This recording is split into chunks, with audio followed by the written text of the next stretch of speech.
Moraiya ward number 10 ના corporator સાહેબ, અત્યારે સાહેબ મોરબી મહાનગરને આ 52 કોર્પોરેટરો સાહેબ ખૂબ આશા છે અને આપણા મોરબીમાં એક અત્યારે બધાને સાહેબ 52 ને કોઈ એક પાયવટ આપી ગયા છે અને મેયરશ્રીનો જ વોર્ડ છે સાહેબ.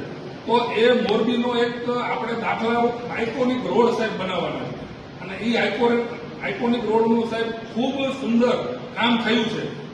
એને બહુ સારું કામ થયું સાહેબ અને મોરબીમાં એક દાખલારૂપી રોડ બનેવો હતો પણ સાહેબ અત્યારે એ રોડ આપણી ચોકડીથી જે આપણો આડો માર્ગ રહ્યો ત્યાંથી આપણે સાહેબ રોડ 20 મીટરના બદલે 18 મીટર રોડ કરેલો છે.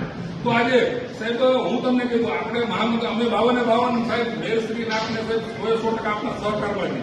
કોઈ પણ મોરબીના સબરબંધી સાહેબ હું મોરબીનો ચાલુ મહામંત્રી હતો, મારો 50 રોડ ઉપરનો નવી જ ફંડો હતો એલો એટલે સાહેબ line of control zero line હતી સાહેબ, કોઈ વંડો પાડ્યો હતો સાહેબ. તો અત્યારે એ 2 મીટર કોના મકાન આપણે નથી પાડતા ને રોડ આપણે શું કામ સાંકડો ગયેલો?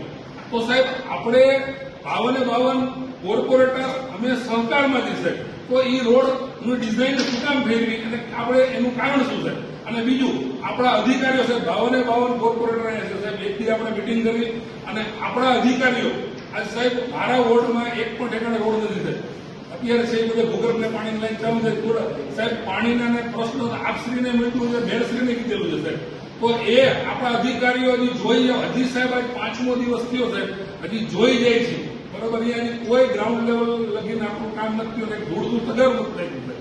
તો એ પણ આપણે સાહેબ કરવું પડશે. આપણા ઉપર બધા ઉપર આજે આખા મોરબીને સાહેબ આશા છે. તો એવી હું બધા પાસે આશા રાખું. બીજું બોર્ડ તો સાહેબ બરો મહિનો છે ત્યાં તો આપણા માટે ખૂબ મોટો મોરબીમાં આપણે ખૂબ જવાબ દેવા પડશે સાહેબ.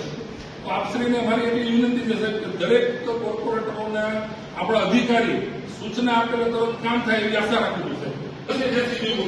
અહીંયા આપણે શું નડે છે આપણે મોરબીના હિત માટે અને મોરબીનો સાહેબ હારામાં હારો રોડ અને મોરબીને સાહેબ ભવિષ્યમાં એ રોડનું જેને આશા છે આપણે આપણા આઇકોનિક રોડ તરીકે બતાવીએ કેવો આશા છે એ રોડનું અત્યારે 12 ફૂટ થઈ જાય છે.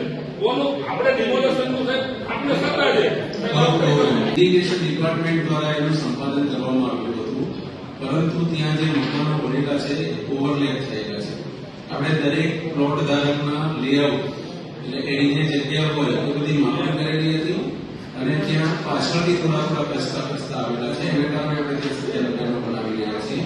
જો તોડવાનું થાય તો છે પાછળથી થોડીને આપણે ચાલુ કરવાનું થાય તો લગભગ 200 થી વધારે મકાનો તોડવા પડે, કારણ કે દરેક જણ બીજાના પ્લોટમાં ઘૂસી ગયો છે. એના કારણે નિર્ણય લેવામાં આવ્યો હતો કે ત્યાં કારણ કે જે તે પ્લોટનો જે દસ્તાવેજ થયેલો છે તે એનામાં છે, એ રોડ પર નથી.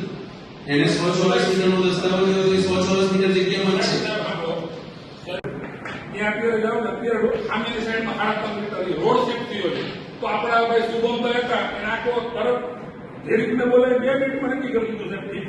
ટિપ્પણની બારે કોઈ પણ સાહેબ ટિપ્પણની બારે સાહેબ મારો એક બાંધકામનો વિષય ટિપ્પણની બારે કોઈનો વંડો કોઈનો હોય સાહેબ અને સાહેબ કોઈનું મકાન નથી પડવાનું સાહેબ, બધાના કમ્પાઉન્ડર પડવાના સાહેબ. એ મેં જોયેલું છે બધું જે સર્વે કરેલું છે સાહેબ. અને આજે આપણે ટિપ્પણની બારે કોઈ પણ હોય તો ટિપ્પણની બારે કાપવામાં શું વાંધો છે? એકવાર માપણી કરાવી લે. કમ્પાઉન્ડ આપણે બધી જ કાઢી લીધેલી હતી, એની જગ્યામાં છે, એનાથી વધારે બહાર નથી નીકળેલું.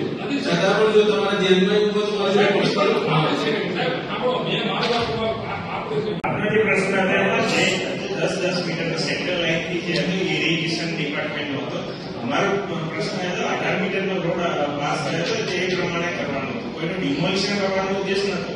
18 મીટરનો રોડ ખુલ્લો કરીને જ્યારે તમને બાયપાસ કનેક્ટિવિટી મળે એટલા માટેનો હશે.